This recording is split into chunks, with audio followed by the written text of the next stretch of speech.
Coming up today, strength, flexibility, and a calm mind. All things you'll find in a Pilates instructor, and Kaylee Schiller excels at it. We share the terrifying diagnosis that had her using the skills that make her so good at her job face the toughest battle of her life.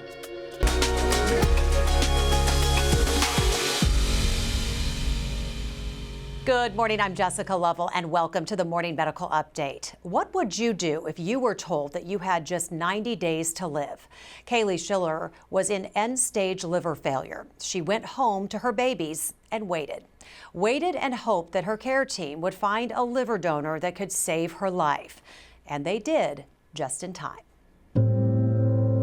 Jason, wow, high energy, type A personality, loved sports, coached Little League team for a while, a basketball team. He loved cooking. He was a volunteer at 2 different summer camps. Sharon Sherfick's memories of her son Jason are vivid, but she entered into a nightmare the morning she got the call that Jason was on life support. He was so special to so many, but to Mom Sharon, he was like no other.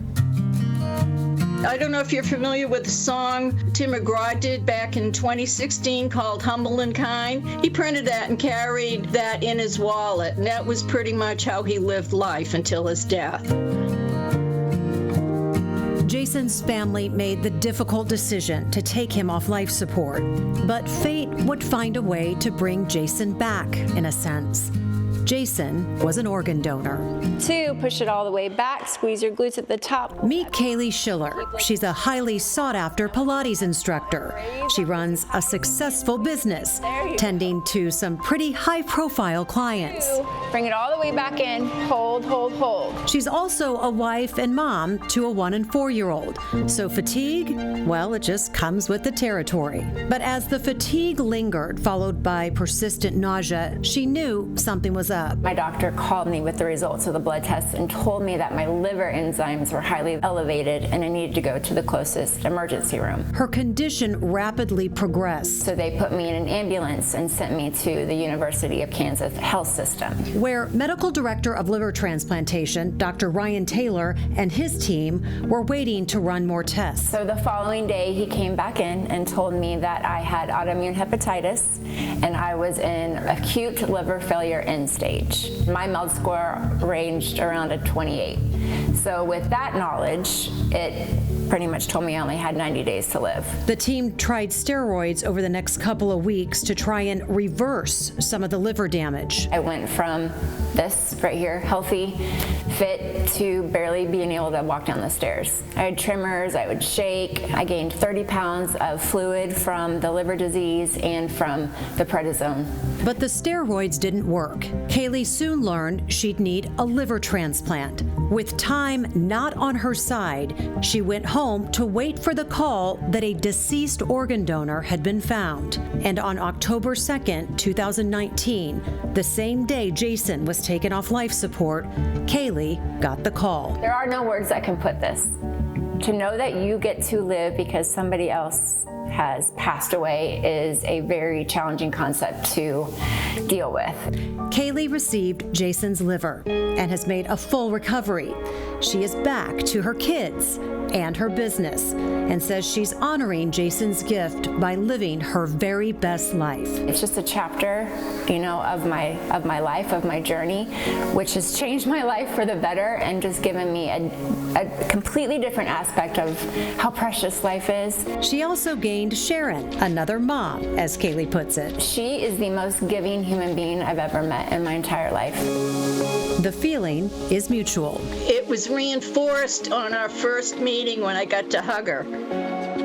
There was just something about that connection. She's been a lifesaver for me. I never would have been able to deal with his death as I have without her being there. And we're so glad to have Kaylee joining us today, along with her transplant hepatologist, Dr. Ryan Taylor. How is it to see Kaylee doing so well here with us today? It's truly amazing. This is really just gives me such a rise and helps me help take care of patients and help motivate us to see this great success. A lifesaver, that's what Sharon calls you. What's that feel like to be called the lifesaver in this story? I mean, I don't think I really am the one who was the lifesaver in this situation by any means. So, yeah, it's more her. What does Jason mean to you? He, everything. I mean, I wouldn't be here today if I wasn't given that precious gift of life. So he's my sense of, I carry his legacy, I carry who he was with me. It gives me more of a purpose in this world. Does that make sense? So yeah, he's very, very important to who I am and what I do with my life. We see you there teaching Pilates to some Chiefs players, by the way, and running this very busy business. And then we see you laying in that bed. We see you here today. How are you feeling today compared to those worst days back then? Great. Better than ever. Better than even prior to getting a transplant. How long after that transplant were you back to work and feeling good again? I would say it took a complete year to feel really, really healthy, but I did go back to the studio 2 months after the surgery, just part-time, and then full-time after 3. Dr. Taylor, Kaylee was diagnosed with what's called autoimmune hepatitis. What is that? What causes it? It's a disease where your own body starts attacking your liver cells, and that can lead to inflammation and eventually damage so much of the liver's not working, and then you can actually develop acute liver failure like Kaylee did. Would she have known she had this? This comes out of nowhere? It can come very unexpectedly for people. Usually the first sign of problems are on blood tests, and so if we get blood tests early, sometimes we catch patients before they get as sick as Kaylee did. But it really can be asymptomatic until you just get very, very sick at the end part of it. It's scary because Kaylee's just a busy working mom. Some of those symptoms can go unnoticed, I would Absolutely. imagine. Go over some of those symptoms. What were you feeling other than that fatigue? Yeah, fatigue was first, which I didn't take seriously because I am a mom of 2. At the time, my boys were 1 and 3, and then running a business. But it was about a month later after the fatigue where I started getting really nauseous. And that's kind of what caught me off guard, thinking something may be going on here. So is that a sign of the autoimmune hepatitis? But what's the sign of this liver failure? I mean, Just generalized fatigue is the most common symptom patients have, and then the nausea, and once they get really sick, and they can start to turn jaundiced, and that's when a lot of people seek medical attention. so 90 days. That must be shocking. You're told that that's how long you had to live without a transplant, a life-saving transplant. What's going through your mind when you hear this? To be completely honest, not a lot. You become numb, and I'm a very much a fight really hard survival person, so I kind of like held on tight and got into survival mode, basically. How did you handle that information with your family? You go home. I can't even imagine what those conversations are like.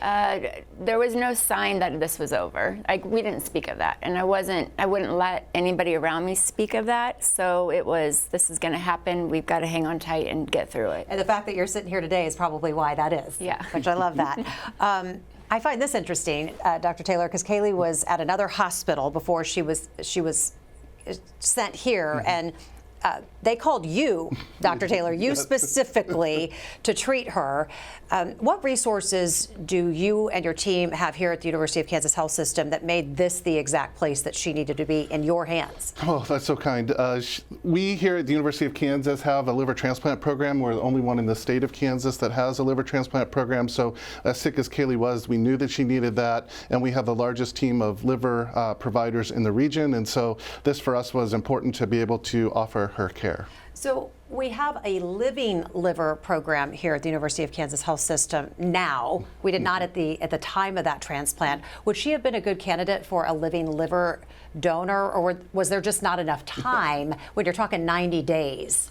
So she was unfortunately just too sick to get part of a liver, is what we use for a living donor liver transplant. So she needed a full liver to have the best chances of survival, but time was also against us.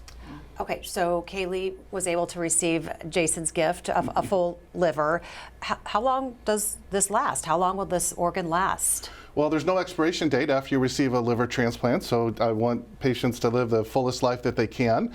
Sometimes diseases can come back. We have to consider that, but with the medications that we use to prevent rejection, most patients leave a very full and fulfilling life, and we don't have to worry about losing their liver again. So, So does this mean that Kaylee still has autoimmune hepatitis? Could this still impact the new liver or other parts of her body? Right now, there's no evidence that she has autoimmune hepatitis. Unfortunately, it can come back in a small percentage of patients, so we watch her labs very carefully, react to those, and the interesting thing is the medicines we give to prevent rejection also treat autoimmune hepatitis, so she's getting additional treatment for that right now. So Kaylee, you formed a great relationship with Sharon. That's Jason's mother, who we saw here in the video piece. She shared with us why organ donation was so important to him. Many years ago, Jason had lost a friend because there was no available liver for him. And so when his friend passed away, he signed up to become an organ donor. Jason couldn't save his friend who passed away, but he saved the life of someone else in his passing. So his death was not in vain. How often do you get to chat with Sharon, and any plans to see her soon? Because I know you guys try to get to see each other often.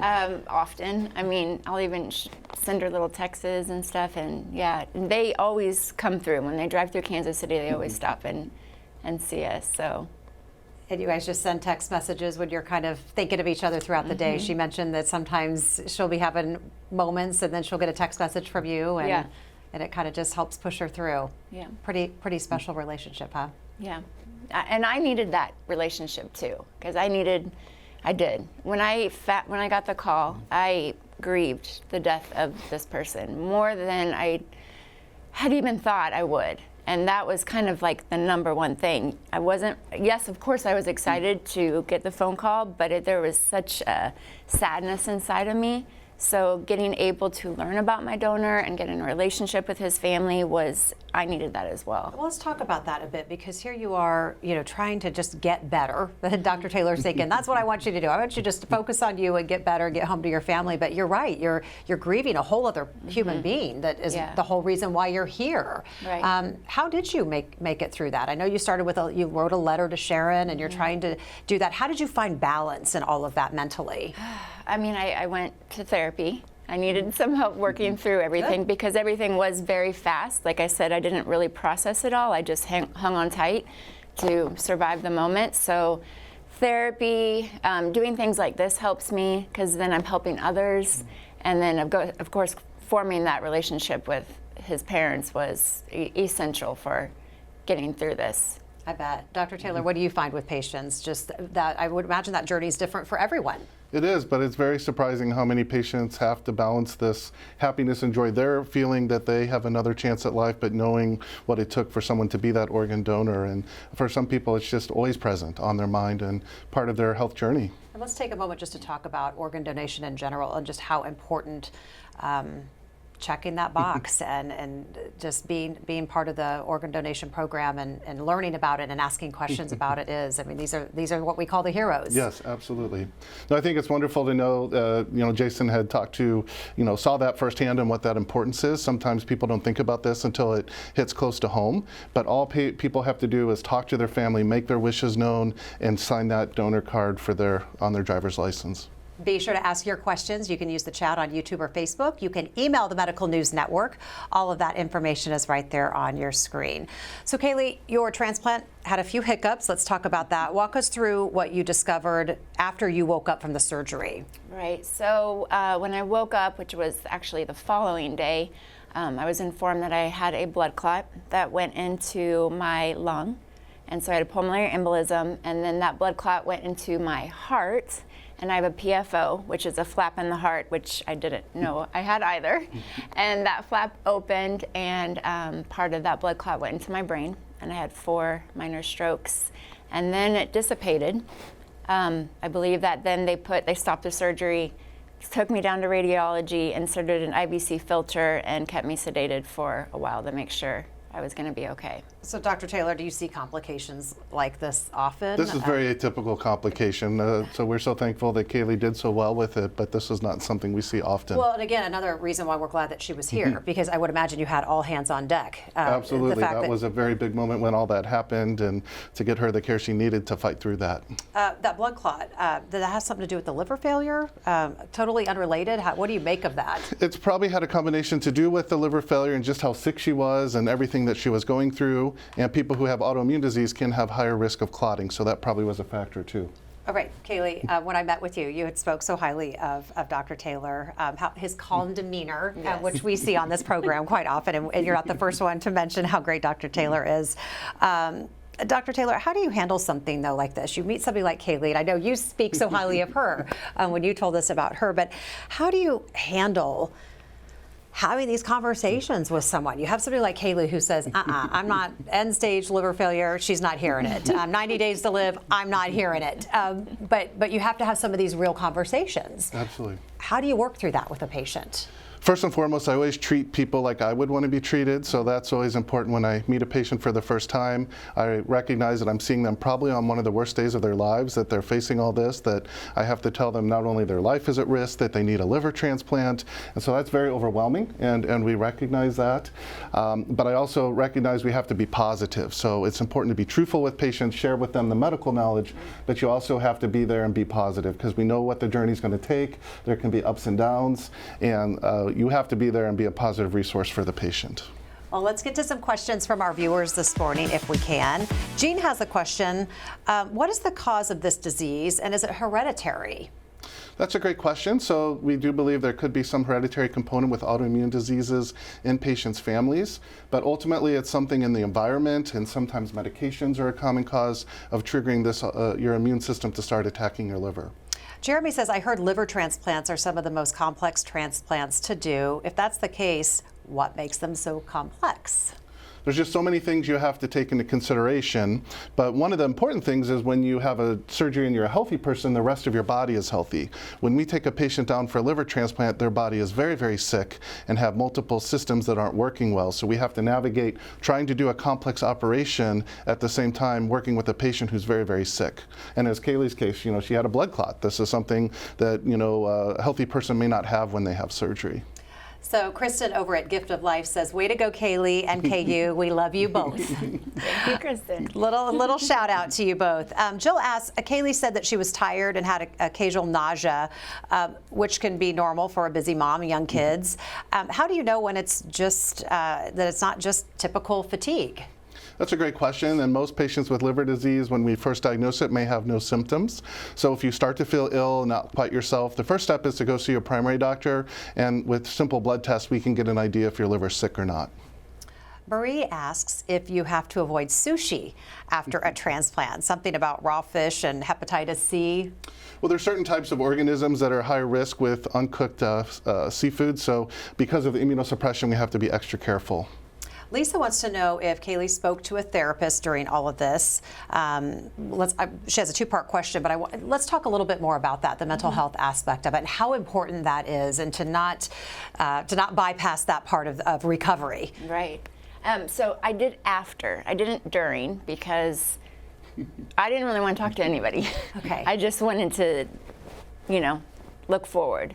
But definitely after, I went and I have a therapist that I've seen for a while and brought a whole bunch of new information to her. I remember that first time, but yeah, and so very important to talk a lot, to do whatever you possibly need to. Is there any part of the process that was like a sticking point for you, that was really hard for you to get through? That probably the actual surgery, especially when I was here, because it was so I didn't understand. It took me a while to process everything that happened, so that was the most challenging, as to why am I now seeing a cardiologist? Why do I have a neurologist now? So kind of working through that. And you also have a profession that keeps you very physical. Was Yes. that a struggle for you, just the fact that you had to maybe take it easy a little bit? Not really, because I walked as soon as I got home. Well, even the first time I was in the hospital, I walked the hospital. Okay. So having that actually helped me. It's therapy for me. just moving my body. That helped me process a lot of things. Dr. Taylor, does that make for a good patient, somebody who's willing to get up and get Oh, moving? absolutely. I mean, Kaylee is one of the healthiest people you can be, and so it's been very refreshing to see her recovery in this, and she performs at such a high level that we knew we had to get her back to 100% afterwards. Exactly. You're like, no, very little downtime, Dr. Taylor, for her.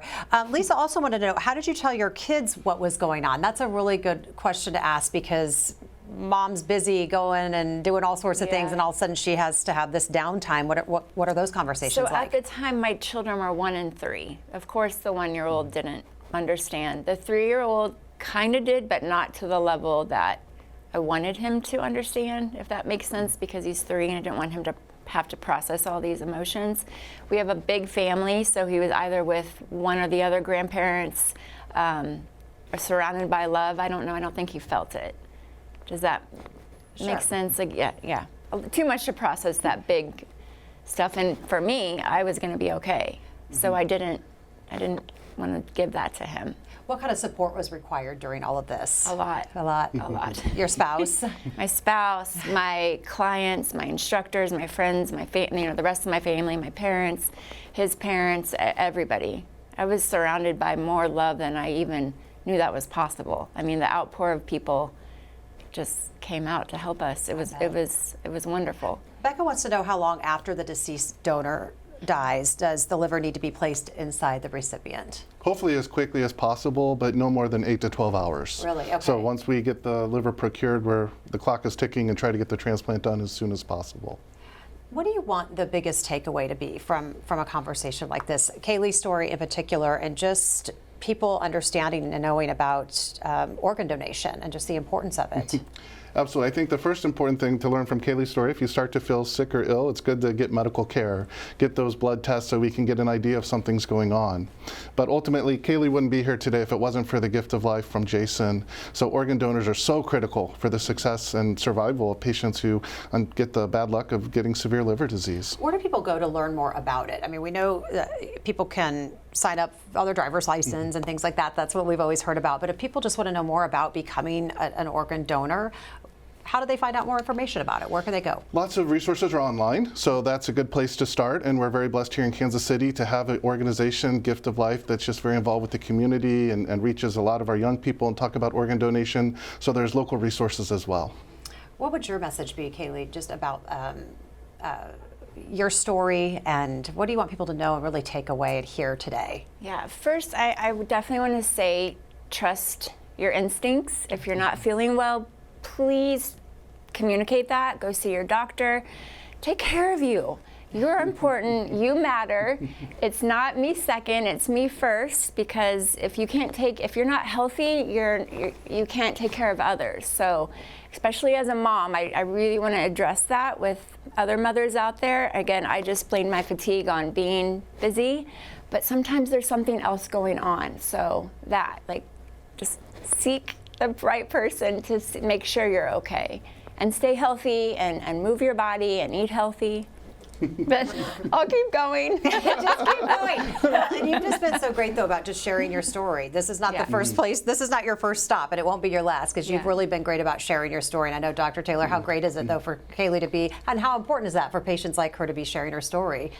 I mean, it's absolutely important to know there's real people that you may not even know in the community that are doing great things, that can have serious things happen to them and really bounce back. I mean, Kaylee's made lemonade from lemons here, and just really such a great thing to see her in the community and be such an advocate for organ donation. Well, it's great to bring you two back together, a little reunion. Appreciate you both sharing your story. Thank you. Thank you so much. Thanks to our guests for being here. Thanks to our viewers for being here and asking your questions today. We'll see you back here tomorrow.